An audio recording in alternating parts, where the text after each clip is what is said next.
And I want to welcome everybody today. I think we have some new faces and some old friends or young friends or friends. My name is Cara Slindruth, and I'm the founder and organizer of Botanic Wise. And I am super excited to have Guido Masé um, return to the Botanic Wise platform. And in this case, he is sharing some of his wisdom about the magic of bitter herbs in honor of many of our mentors and his good friend as well, David Hoffman. Kudos to everybody for your donations. Are we going to reveal that now? Our our great accomplishment together as a community here is that we've raised more than $10,000 for the fundraiser for David Hoffman. So I just want to thank everybody for your contributions, your generosity.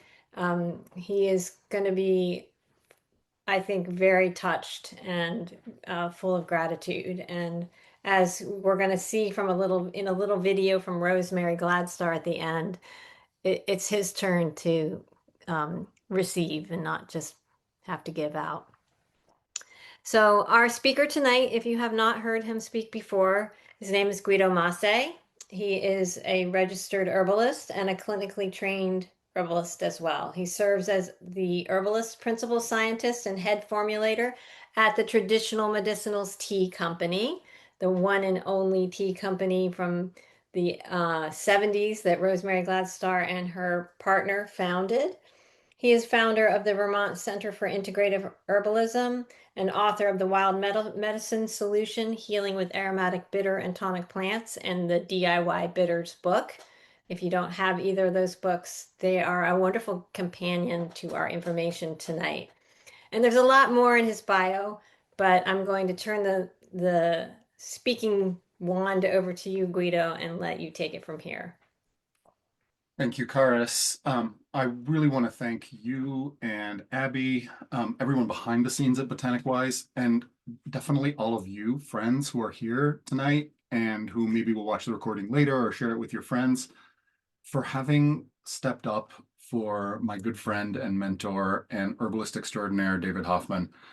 If you've never met this guy, he's amazing. He wears this big medallion that is literally a jade green man, reminding him and all of us who are in his presence that really like the green world speaks through him, and he's dedicated his life to our work. One of the most powerful experiences I remember having with David was actually in Rosemary's yurt up at Sage Mountain many, many years ago, when he was like, we're the descendants of the root doctors, and these herbs give themselves to us freely. We should be giving all this stuff away to everyone all the time. And he always has had this radical perspective, but it inspired me to join up with some colleagues and create the Sage Mountain Free Herbal Clinic and eventually the Vermont Center for Integrative Herbalism. This idea of, helping folks who don't necessarily have the funds to be able to access herbal medicine was something that David felt passionately about and still does, and really has been an inspiration for me. So to be able to partner up with you all, to have this amazing sort of give back to David is an experience of a lifetime for me. I'm incredibly grateful, and I know he feels the same. He is under the weather. This week is feeling hard. I spoke with him a little earlier, and he had two doctor's appointments today. While he was hoping to be able to join us, he won't be able to make it this evening to just say hello. It would have just been 5 minutes, but I think he's super wiped out, and I didn't feel like pushing him. We take care of ourselves, right? And we listen to our bodies, and we act in accordance. And I think David is modeling that right now, and I appreciate that too. So we'll talk a little bit more about that towards the end of our time together, but I get to spend, a little bit of time with you this evening talking about one of my very favorite subjects, which is how herbs that taste bitter are really, really good for us. And we've known this forever. It's one of the cornerstones of herbal medicine. So I want to start a little bit by reviewing the basics. We know bitters help with digestion, but for the last, 15, 20 years, I've been really intrigued by this other very interesting power that bitters have that I saw over and over again in the clinic, which is when you start kind of bringing bitters into your life and developing a relationship with them, a habit, your connection and relationship to food begins to shift. And this was actually something David and Rosemary talked about a long time ago to me as well, right? That if you're craving sweetness, sometimes, if you're having a hard time controlling that, it's really bitterness that your body is after. And by adding that bitterness into your life, the powerful hold that sugar has on us becomes less. And while I knew that sort of just from experience, and then I saw it over and over again in clinic, what we're seeing is that the clinical science and the understanding of how this works in the body has really caught up with that traditional herbal understanding. And so to me, one of the biggest gifts bitters can provide, beyond helping with almost any digestive problem you can name, right, is reframing our relationship to food. And particularly helping us push back against this sort of overeating, supersize me culture that for a long time we have been kind of steeped in, right? That to me is one of the most important things that bitters can offer. And that's the bulk of the clinical research I want to review with you, because over the last 15 years, science, like I said, has really made incredible strides showing that this is indeed true, documenting what it means to us, and giving me some new insights that I'll share with you this evening, and which also will hopefully translate to some news you can use in clinic, in your own life, when you're working with herbs and people you love. It's a little bit different than how I kind of grew up learning about bitters, but it totally makes sense. And we have some good clinical validation behind it now that I want to share with you. And the last thing I want to touch on in my time this evening is to talk a little bit about this new class of drugs, which we call the GLP-1 agonists, receptor agonists. You all may have heard of these drugs like Ozempic. Perhaps someone in your life or you yourself have tried them. They're really interesting.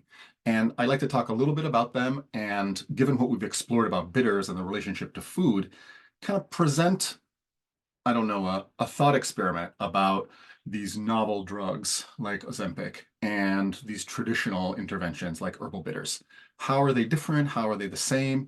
How do they work together? I think it's actually a great story about how herbal medicine can play a really important role in modern healthcare, which of course is something I've always advocated for and which we're seeing more and more happen throughout at least the United States and definitely the rest of the world. We'll have a little time for questions, but let me get started. I'm kind of first reviewing a little bit about bitters and then getting into some of that more recent research that I wanted to share.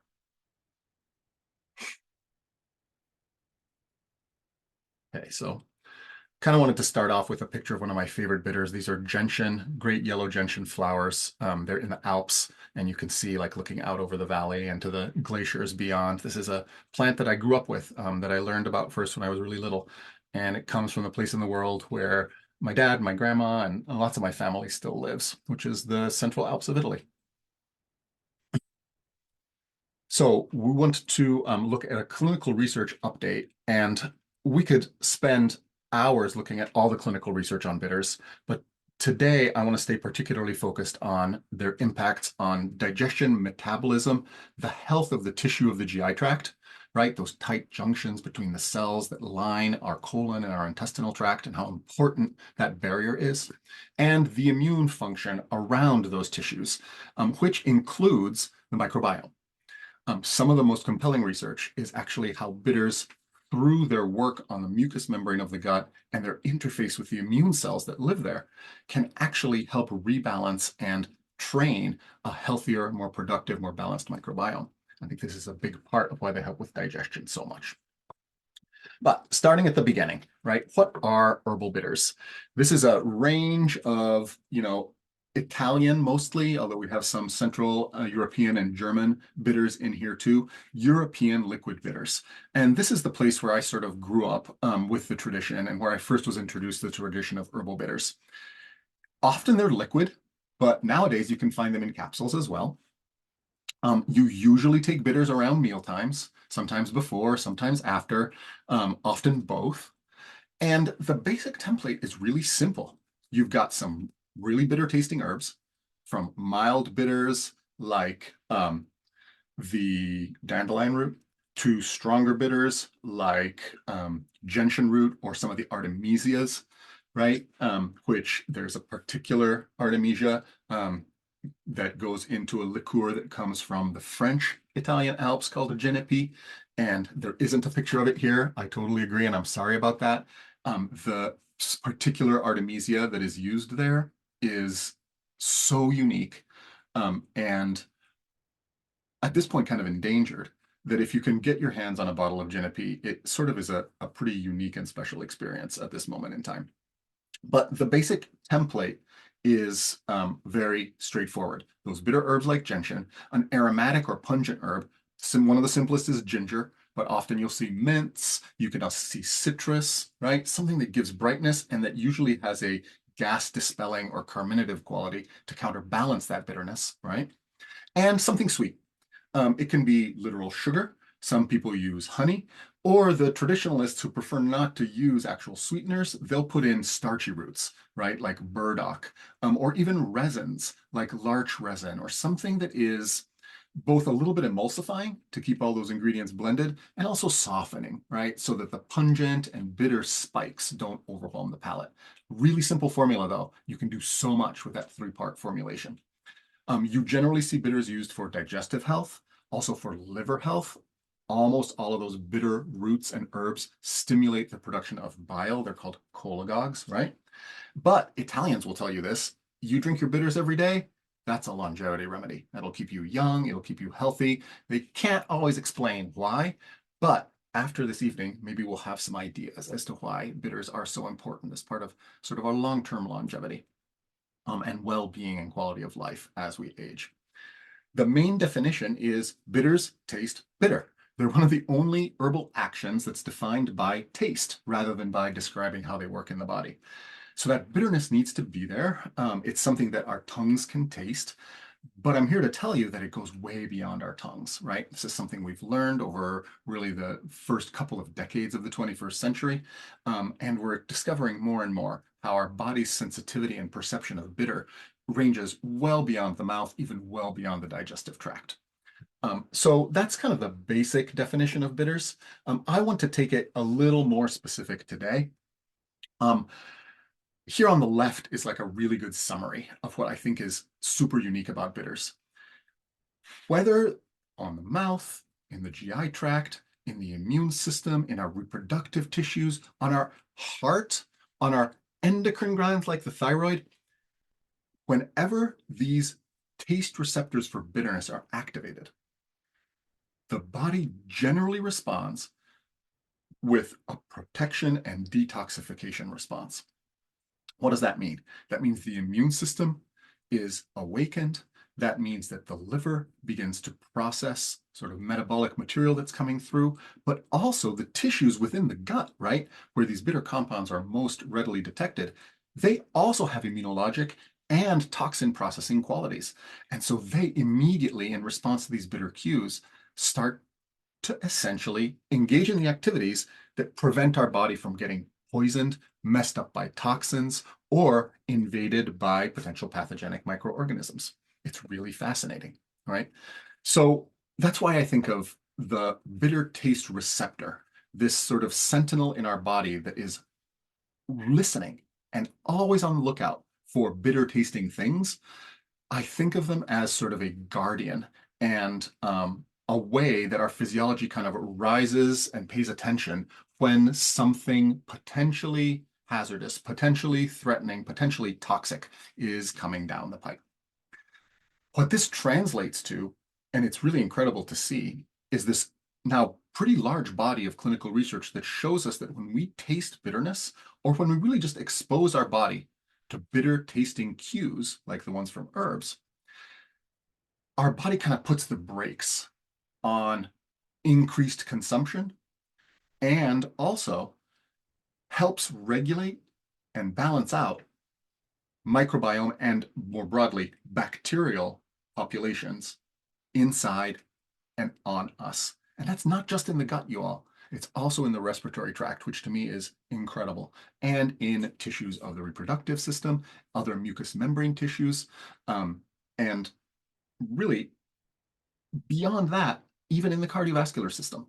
I'm going to spend most of the time today talking about the bitter break idea, this idea that particularly in the context of how we eat, bitters have the ability to slow down how much we eat, make us feel more full and satisfied with what we eat, help thereby control our metabolism, and address things like weight gain and obesity, while at the same time helping with ongoing detoxification in the body and restoring this microbiome balance. It's really remarkable to see.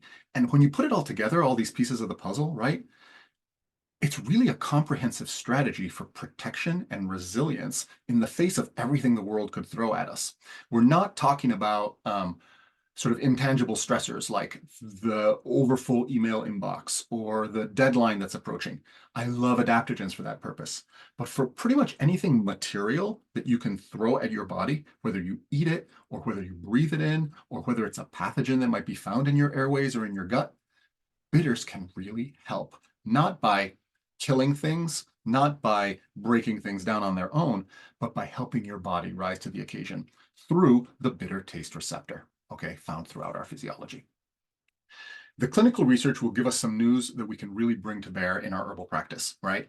How can we deliver bitters? How should we dose them, right? And what's the timing? Before meals, after meals, how much, how often? Can we take isolated chemicals like berberine, the purified alkaloid found in bitter herbs like barberry and Oregon grapefruit? Does that work as well as these whole plant combinations? Why or why not? Hopefully you'll have some good answers to those questions, and I'll try to give you some practical insights that you can bring into your work as an herbalist. And lastly, I want to just talk about what this means for us as herbalists in a world where many folks are becoming more and more aware of this hormone called GLP-1, right?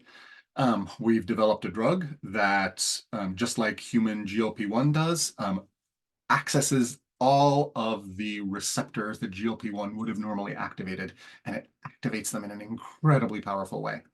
This has had some really remarkable consequences in terms of weight management and diabetes in our modern culture. And I want to talk a little bit about that and what that means as an herbalist for me and how bitter herbs fit into that picture, right? I really think bitters can really help us understand a different context for our bodies. GLP-1 receptor agonists like Ozempic sort of bypass that wisdom and immediately just start acting on a particular button. There's pros and cons to that approach. I just want to talk about them a little bit. To me, it restores my ongoing faith in the wisdom of plants and the choice that I made to be an herbalist. Why I think that's amazing. And I'm so glad that you all are on this path with me. So let's get started by taking a quick look at the bitter taste receptor, which is sort of the superstar of the show, right? This is where these bitter compounds from plants are interfacing with our physiology at the level of this receptor. It's a protein. You can kind of see it here. It's this little squiggly structure at the top, right? It's found on the outer surface of certain cells, primarily the ones that line the tissues that come into contact with the outside world, like the donut hole that runs through us, or the tissue that lines our respiratory tract, or other tissues of other mucous membranes, whether it's our urinary, reproductive system, even the eyes, ears, nose, and throat, right? It responds to a range of different compounds, but there's not a single bitter taste receptor. There's 25, 26 different kinds, at least according to modern research. And each one responds to sort of a different set of chemicals in different ways with different levels of intensity, right? Gentian's amarogentin won't activate all bitter tasting compound taste receptors, but it'll activate many. Berberine similarly will activate some, but not all. This can kind of help us understand why formulas that use more than one bitter herb are often more effective than single isolated constituents are. More on that in a little bit.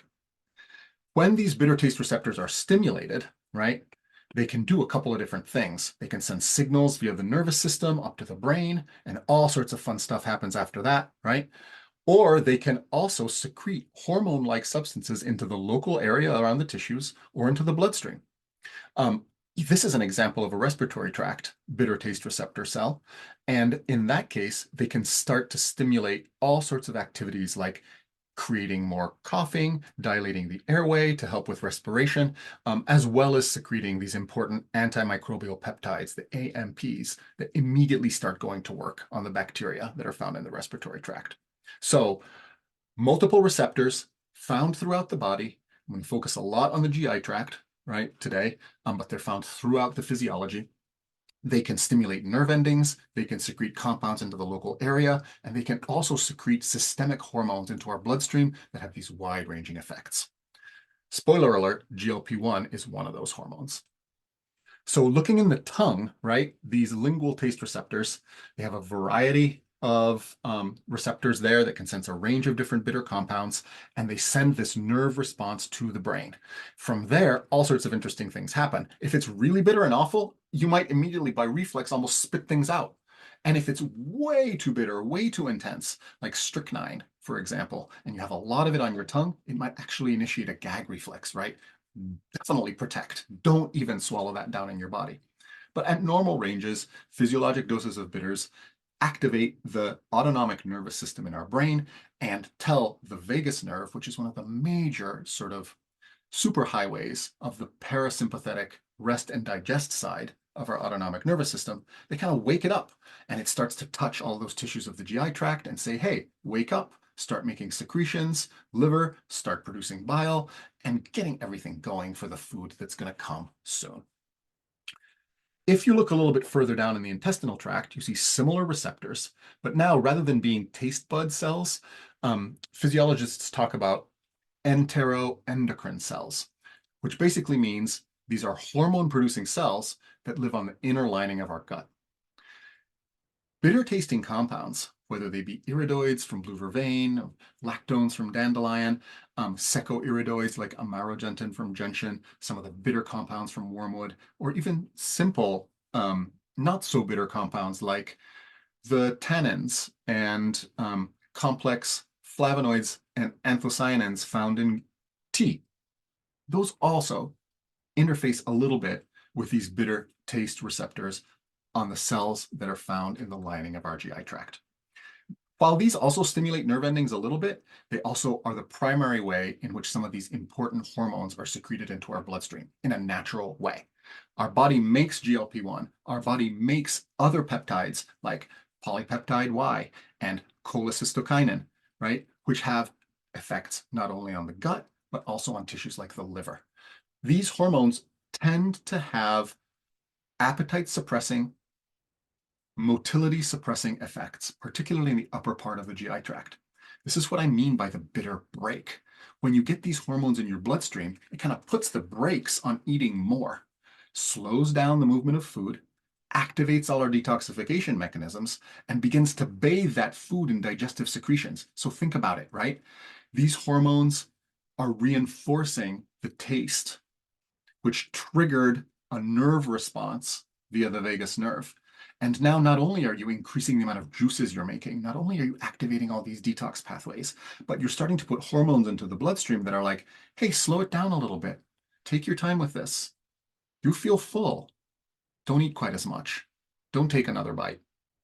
And as you can see, when you put all this together, it's a double whammy of protection, right? Not only are you slowing things down and reducing the amount of consumption, you're also pre-activating all the detoxification. So if there is anything in there, right, that would potentially harm you, your liver is already ready and is going to start working on it before it has a chance to really do damage.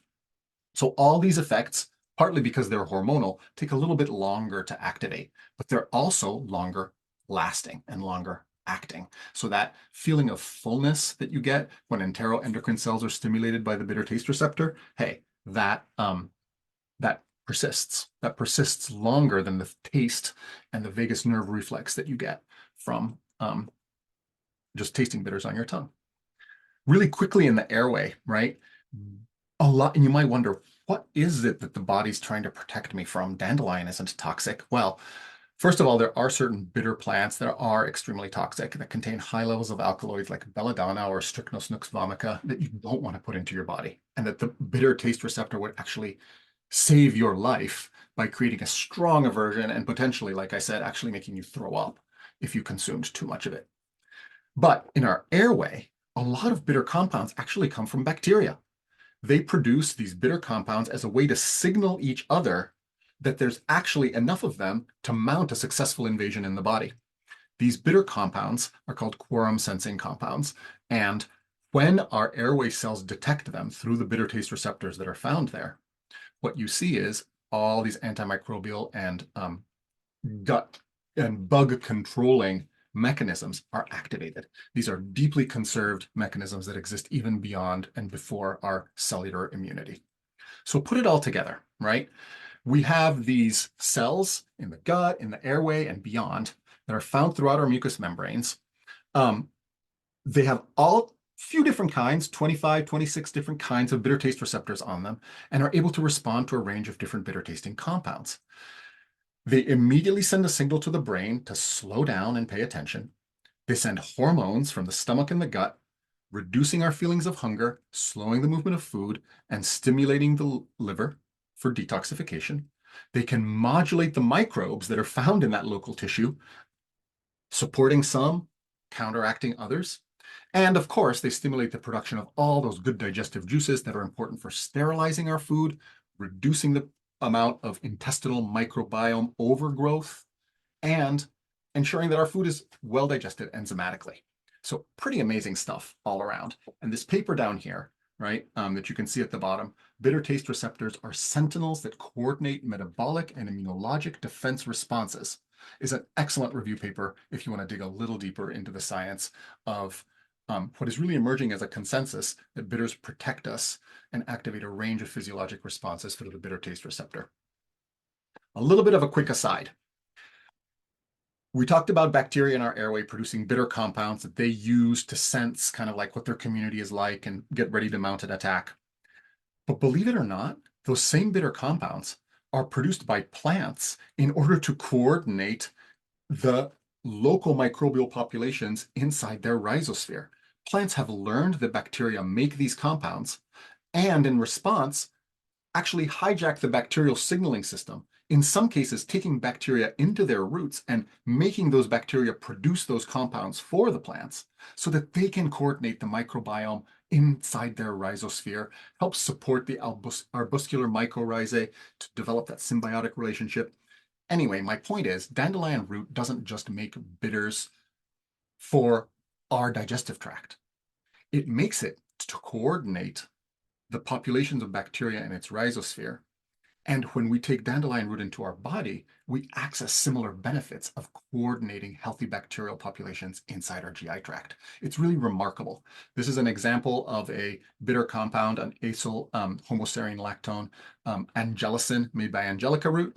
This is an acyl homoserine lactone that's made by bacteria found in the airways as they try to invade our upper respiratory system. Really pretty amazing stuff. And a very recent paper that just came out last fall shows us that not only does bitters kind of put a brake on, how much we eat and how much we overconsume, and not only do bitters help activate our detoxification mechanism, but when we stimulate those bitter taste receptors on our tongue and throughout our gut, part of the signal that the brain gets is to actually a little bit activate our wakefulness and our memory retrieval pathways. Really fascinating. Again, just in September of last year, folks found out that you don't have to get bioflavonoids, which aren't the bitterest of compounds, into your bloodstream for them to have cognitive function benefits. Simply activating the bitter taste receptor sends a relay to the brain that doesn't just activate the vagus nerve, although that's its primary activity. It also helps gently activate part of the sympathetic nervous system that brings greater focus and awareness and concentration to our daily lives. So definitely a pay attention signal, and in this case, quite literally from bitters. Powerful activators of the rest and digest system, but at the same time, also help counteract a little bit of that brain fog, a little bit of that inability to focus and concentrate, which I personally see after a big meal. So part of the benefit of taking bitters before or after meals may actually be to counterbalance post-food brain fog, which to me is really fascinating and may connect a little bit to bitters' traditional association with a choleric humor, right? That like fiery, bile-related humor that also is connected to our awareness and our memory recall.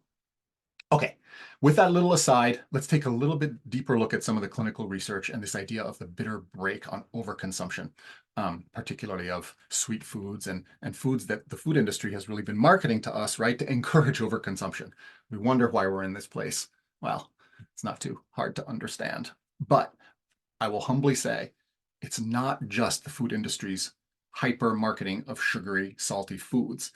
It's also the absence of bitterness in our diet, right? And hopefully at the end, you'll see that by reinstating some of these bitters, you don't have to deprive yourself. You can let the body handle itself the way it was intended to handle itself by having these coordinated signals from herbal bitters. So what we see from the clinical research is when you consume bitters regularly, you eat less and you feel more satisfied with what you eat. Over time, if it's appropriate, if a person is overweight, there is weight loss from consuming bitters, especially at higher doses. And that's one of the subtleties that I want to emphasize this evening. Bitters suppress the signal for hunger. And there's some fascinating studies on folks who were fasting, right? And how taking bitters while they were fasting, which seems a little strange, actually decreased their feelings of hunger and slows down the motility in the upper part of the GI tract, keeps food in the stomach longer so that it's more fully sterilized, enzymatic digestion can take place, and you don't get this undigested food getting into the intestine causing fermentation, and you feel more full. Taken as a whole, when you put this together, bitters put the brakes on overeating, and they might be really, really important for obesity and diabetes management. So one of the key hormones is this hormone called GLP-1, glucagon-like peptide 1. We've been talking about this in herbal circles for a long time. Back in 2013, I wrote about it in my first book, The Wild Medicine Solution. This is a key hormone that bitters, we've known for a long time, helps to activate, right? Multiple trials now have built on this idea that bitters activate GLP-1 inside the body. The government of New Zealand spent $20 million developing a patented hops extract that focuses primarily on the alpha and especially the bitter acids in hops. These can be somewhat sedating, but they are not nearly as sedating as hops as a whole. And so by focusing on these, they've retained the intensely bitter quality of hops, but avoided a little bit of the sedative action that can happen when you take high doses of hops throughout the day. One of the first trials was in 2019. Fasted men, so people who were not consuming food, were given this special hops extract, and they had 25% less hunger compared to the placebo group and no lunchtime food cravings compared to the placebo group throughout the fast. In 2022, these were healthy men and they were not fasting. They gave them the hops, either in quick release or time release before lunch. And they found, as multiple trials have found, they give people bitters before they eat, 18% less food consumption. Not because people were denying themselves, but simply because they felt full at the right time and stopped eating and felt satisfied, right? But crucially, they also measured plasma levels of GLP-1, polypeptide Y, and cholecystokinin, and they found a 6-fold increase compared to baseline and compared to placebo in the postprandial release of these hormones, which is pretty amazing, right? This is exactly what we're trying to do with these GLP-1 receptor agonist drugs, but bitters are causing your body to do it on its own, right? In 2024, another fasting trial was conducted, this time with women, and they found pretty much the same results, 30% less hunger, 40% fewer cravings, and crucially, after the fast ended, 14% decrease in post-fasting rebound eating. So bitters aren't going to completely suppress your appetite, but you can really expect a 10 to 20% reduction in the amount of food that you consume when you consume bitters on the regular. And think about that. That actually is potentially a really profound change for an individual, and when taken at a population level, a really profound change for the population. Now, GLP-1 is not the only hormone involved. CCK, or cholecystokinin, we've known about bitters stimulating this forever. Its primary role is stimulating the contraction of the gallbladder. Bitters release bile. We know this, right? But CCK goes a little bit further. It also causes a feeling of fullness and in the local tissue, slows down the movement of food in the upper part of the GI tract, so your stomach literally stays full for longer, which is really helpful for digestion, you all. I think a lot of the times people who experience belly symptoms, it's because the food is just flowing right through their stomach and it's fermenting in their intestinal tract, which feels not good. Causes a lot of bloating, causes inflammation in the mucous membrane of the gut, causes shifts in the microbiome population. Bitters help with all of that, right? This was an interesting combination. It's an equal parts cinchona or Peruvian bark, chicory root, and gentian root extract. So they're put together and 400 milligrams are given in 92 overweight adults, right? They were put on a calorie restriction diet.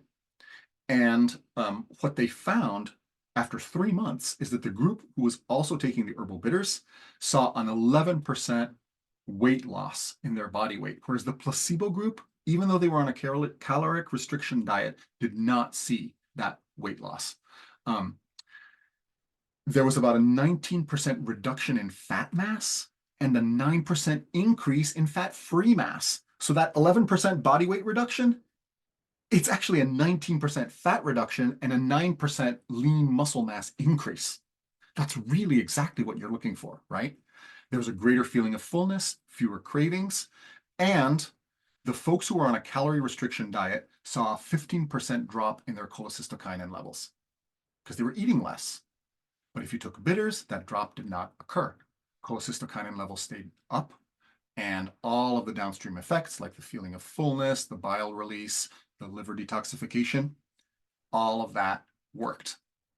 I think the most interesting piece of this trial is they gave that 3-part extract of cinchona, gentian, and chicory, but they also just gave straight up cinchona to people, right? Just Peruvian bark that has quinine in it. And that helped. There was about an 8% reduction in weight. They did not see an increase in fat-free mass. And the cholecystokinin drop did occur, though not as much as with placebo. But it reinforces to me the idea that a formula that uses multiple different bitters is better than a single bitter agent by itself. And an herb that doesn't just contain berberine or an alkaloid like quinine is probably better than an isolated chemical compound would be. Why? Because there's over 25 or 26 different kinds of bitter taste receptors, and they're all somewhat tuned to different molecules. So if you want the full spectrum of effects, you really need to use alkaloids, flavonoids, iridoids, lactones, a cocktail of bitter compounds from a range of different plants. I find this really fascinating. Ghrelin is the last hormone I want to talk to you a little bit about. This is a hormone that is actually released by the stomach. It makes us feel hungry. And when we're like calorie deficient and we haven't eaten in a while, the stomach secretes ghrelin. Our brain is like, hey, I'm hungry. Let's go find some stuff. The stomach starts rumbling. We put the stuff in there. We feel better. Ghrelin levels go down, right? Folks had already taken a look at how bitter tasting substances like quinine can have an effect on ghrelin, right? But what they really uncovered is that if you only deliver the bitters to the intestine and not to the stomach, you don't get those same sort of ghrelin suppression effects that make us feel less hungry. They looked at 14 women after a fast. They were given quinine, this other bitter tastant called denatonium, or placebo, and they gave it through a feeding tube so that people didn't taste it, and it either ended in their stomach or in the intestine. If you had the compounds in the stomach, hunger went way down. Less so if you only put it in the intestine, right? No changes there. So this picture is starting to emerge. Tasting is really important. Getting the bitters in the stomach seems to be important, especially for hunger suppression. And getting a high dose of bitters in the intestine, like in all those hops extracts, seems to be really important for lean muscle mass production, lipid fat reduction in the body, and overall weight loss and food intake control. So the little bit of nuance that I want to offer is that there's been a meta review, which I shared down here, a comprehensive analysis of multiple trials on bitters and their ability to affect how much food we eat, right? Unfortunately, that review was looking at research that was really conducted before we really understood that it's not just about tasting bitters, it's about delivering adequate quantities of them to the intestine, where we get all these effects on hormones through those enteroendocrine cells, that you actually see the appetite reduction, caloric consumption reduction, and therefore long-term weight loss. Bitters, just by tasting them, will always impact some of the digestive symptoms, right? For indigestion, gas and bloating, stimulate, hydrochloric acid production, enzyme production. They're great for that. But if you really want deeper effects, you need higher doses and you need to deliver them to the stomach and intestinal tract, right? Which means that sometimes, especially if what we're looking at is metabolic shifts, helping to deal with obesity, helping to deal with diabetes, we may actually prefer encapsulated bitters at higher doses alongside your liquids that you take before and after meals because they just taste so good and feel so good for the GI symptoms. Okay. So the evidence, I just briefly, continues to build, right? You see that caloric ingestion goes down, GLP-1 goes up. This fascinating study from the European Congress on Obesity, this was done in England. They made them basically wormwood cookies, wormwood chocolate cookies, and made folks eat them. And believe it or not, they actually consumed less food, even though they were getting these cookies, and they found a modest increase in these hormones like GLP-1 that lead us to feelings of fullness. A great TCM formula trial that looked at Coptis chinensis as well as bitter orange peel found not only an improvement in weight loss, but also this cool microbiome shift took place when people were taking these bitters at high doses for 2 months. Right? And that's the last thing I want to leave you with is that these bitter tasting compounds, and we've really explored how through immunologic mechanisms this happens, are able to favor beneficial gut flora and in turn create this sort of stable, healthy gut mucus membrane. So it's not just satiety hormones that help us eat less. It's not just all of our digestive juices that help us break down our food with less drama. It's not just the detoxification. Bitter compounds from herbs help create a safe, low inflammation environment in our intestinal tract and colon, favoring beneficial bacteria. And, right, when those bacteria actually start to produce more butyrate, which is very important as a postbiotic metabolite, right, for gut health. What we see is that butyrate activates the bitter taste receptors in turn, creating a sort of positive virtuous cycle, which is part of the reason why when people develop the bitter habit long term, they actually can start to reduce the amount of bitters they consume and still retain those benefits. Bitters literally alter our context, and we've been able to document that through these really cool microbiome studies that have been coming out lately. So what can we learn from this? Just really briefly, right? What form should we use bitters in? Classic liquid bitters are great, right? They give you a good amount of bitters through the whole GI tract. And if you consume them the way Italians do, they're pouring a shot. They're pouring at least 1 ounce, sometimes 2. My only concern around that, for many folks, that's a lot of alcohol, right? You're talking about 80 proof spirits, you're drinking 2 ounces of that. That's, for me, going to intoxicate me. So I like to use my liquid bitters in smaller doses. I use them before and after meal times. And if I want to, I can supplement with encapsulated bitters to deliver that higher dose to the intestinal tract, which is where some of these metabolic, obesity fighting, body composition shifting effects take place, where some of those satiety hormones are secreted. The other thing that's important is don't just get berberine, at least get Oregon grapefruit. And maybe don't just get Oregon grapefruit, get Oregon grapefruit and dandelion. Put together a formula that includes a few different kinds of bitter compounds because they're going to stimulate a broader range of those bitter taste receptors and be able to have a stronger force for good, in this case, on all those things that we talked about. So encapsulated preparations are great. And some of the specific products that I quoted and looked at the clinical research on, the hops extract is called amarasate. It's definitely marketed in the United States. You can look that up, amarasate. Gengrisin is that combination of gentian, chicory, and cinchona bark. That's a little bit harder to find, but also potentially available. And what's nice about them is that they're enteric coated, right? So you swallow them and they release in the small intestine at a very high concentration to get those systemic effects that we were talking about. Now, what about dosing? again, with so many things, it depends on what you're trying to achieve, right? For your classic effects that we know and love, take a teaspoon, half teaspoon of your liquid bitters after a meal to relieve indigestion, help you burp, etc. If you want to activate digestive function or counteract that brain fog after eating a meal, it seems like a small dose is fine. You can take it before a meal to stimulate the production of digestive juices, after a meal to counteract that brain fog, small dose of liquids, taste it on the tongue, use that nerve relay. It works great.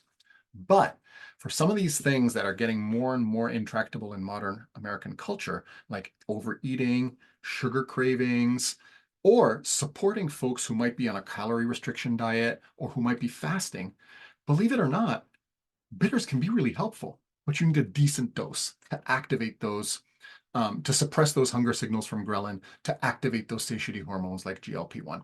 Right? So encapsulated formulations in this case might be best. If you translate the gentian or gencrisin trials to how much gentian root was given, the most recent clinical trials on gentian, it's like 2 grams of gentian daily. And it's hard to eat or drink 6 milliliters of gentian, pure gentian tincture, right? Think about that. For a 1 to 3 tincture to give you 2 grams, you're going to need a teaspoon and a bit more of just pure gentian tincture. Oh, that's hard even for the most resolute of bitter lovers like myself. So think about a capsule. It works great and actually may work better in some cases by making sure that a concentrated dose is delivered to the intestines. And for gut healing protocols, right, to adjust the microbiome, to help with some of those leaky gut symptoms, to help with long-term weight management, you definitely need at least an ounce of some of those amari, those Italian liquid bitters that we looked at daily, probably more than that, which is why I come back to the idea of encapsulating your bitters, right? And taking 3 or 4 capsules of like dandelion, gentian, artichoke, or something like that, with a little ginger, with a little fennel, with a little something warming, I think is really a fine way to go. And if you don't taste your bitter that day, that's okay. So that to me was a light bulb moment.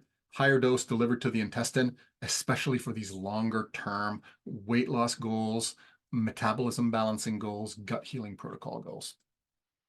So the last thing I want to leave you with is this idea of bitters in a GLP-1 aware world and why I continue to rely on herbal wisdom as an herbalist and as a human being. So this Ozempic drug is part of a new class of compounds. They're called GLP-1 receptor agonists. So when bitters stimulate those cells in our intestines and those cells make GLP-1, GLP-1 goes to receptors throughout the body, in our brain, in our muscles of our GI tract, in our pancreas, throughout the tissues of our body. And they stimulate all the things that GLP-1 stimulates.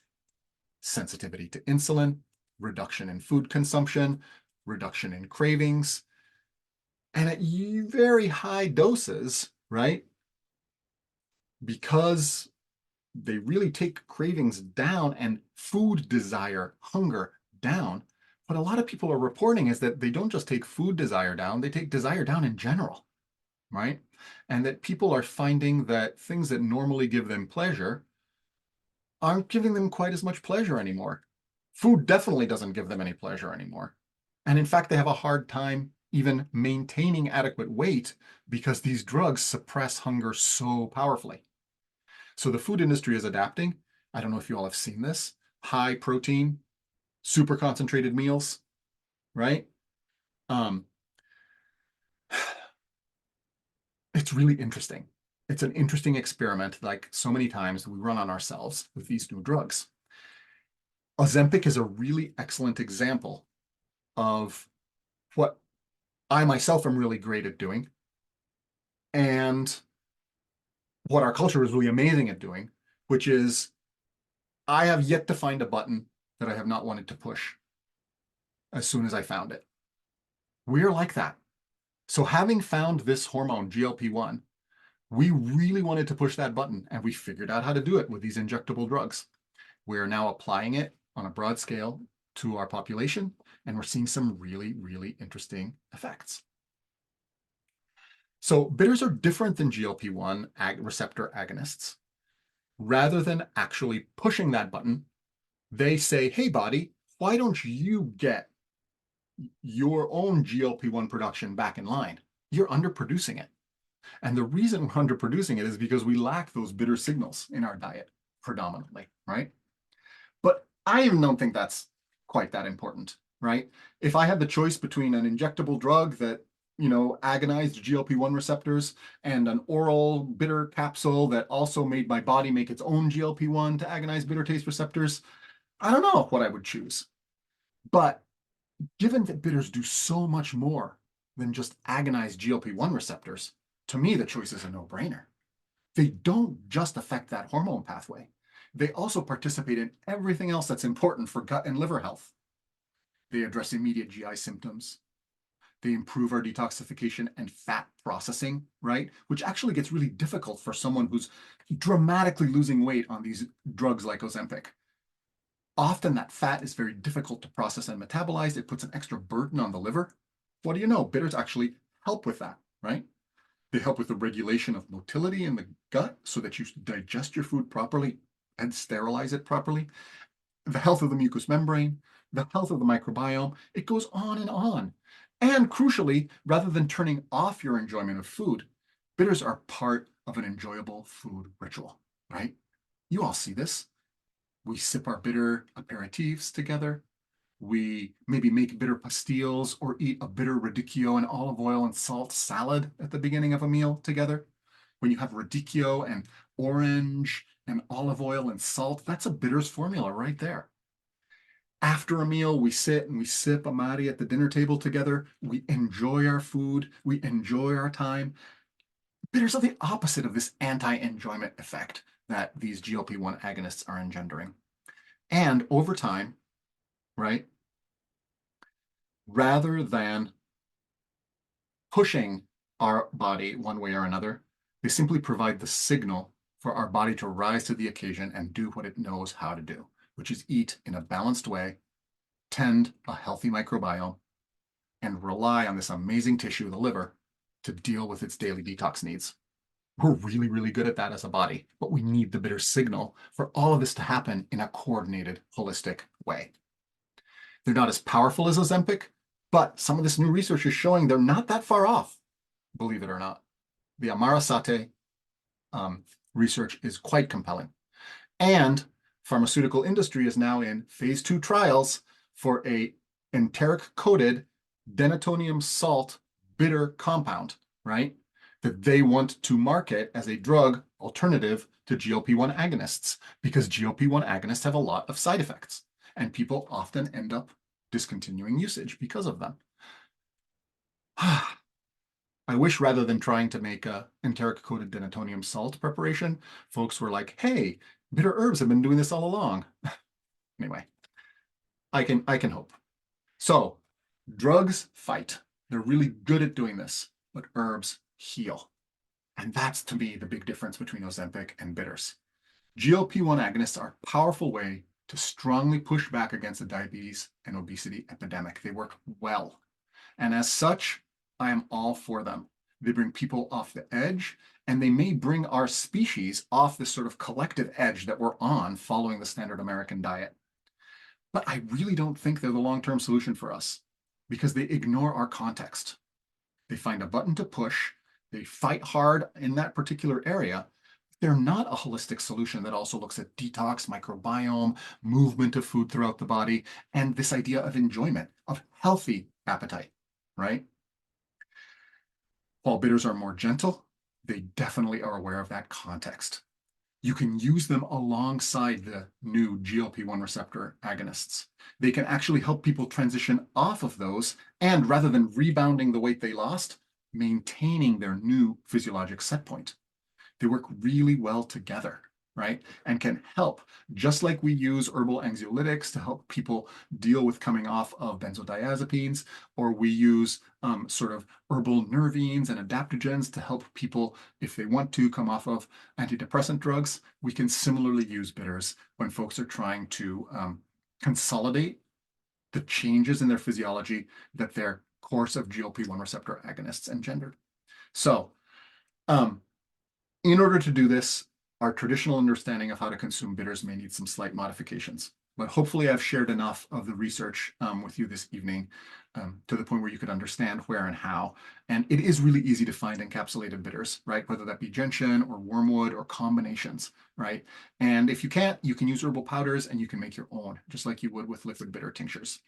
So think about that for folks in your life who are taking these new classes of drugs like Ozempic, but also for folks who don't and are looking for digestive support, detox support, microbiome modulation, and this reshaping of our relationship to food and overeating and this sort of more is better attitude that we often see in modern American culture.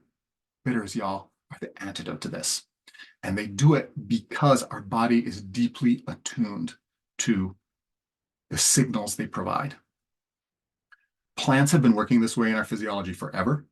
Our physiology, in fact, exists because of the plants that we consumed throughout our evolutionary history. Just as they tend the microbiome around their rootlets, they can help tend the microbiome inside our colons. And this sort of relationship, this sort of co-conspiratorial relationship that we have with plants that herbalism teaches us, right? I think bitters are an amazing example of it. That's why they're one of the quintessential tonics. And I hope that some of what I've shared with you this evening can help cement that perspective for you. It certainly has for me. If you want to talk more about this, like this is the stuff I love. Why does our body respond to plants as if we'd always known about them? Well, of course, it's because we have always known about them. And in my clinical practice, what I've learned is that plants, they don't speak with words, although sometimes they can, but they have a language and a way of doing things that is deeply respectful of our physiology, just like a parent would be respectful of a child, can help encourage and nurture us while also helping us stand strong on our own 2 feet. Plants have taught me that process and that language, and I think bitters are an excellent case study, an example of that. But if you want to learn more, I'm going to be able to be on the Botanic Wise platform again next week. I think pretty much at the same time, same day of the week. Karis has let me join you all again for a free webinar where I really want to talk about this a little more broadly, about the gifts plants give us, how they move through us, how their language works inside our physiologies in ways that we can't express in words, but are nevertheless powerful, and how we can bring that into our clinical practice or into our personal herbal practice as both a sort of spiritual discipline and as a very real, tangible, practical art of healing. So bitters do that for us in all the ways we've explored today. If you want a little taste of kind of what I've learned from plants and why I continually rely on their wisdom to really just help me make decisions and navigate life, I'll share a little bit of that framework with you next week. So please join us.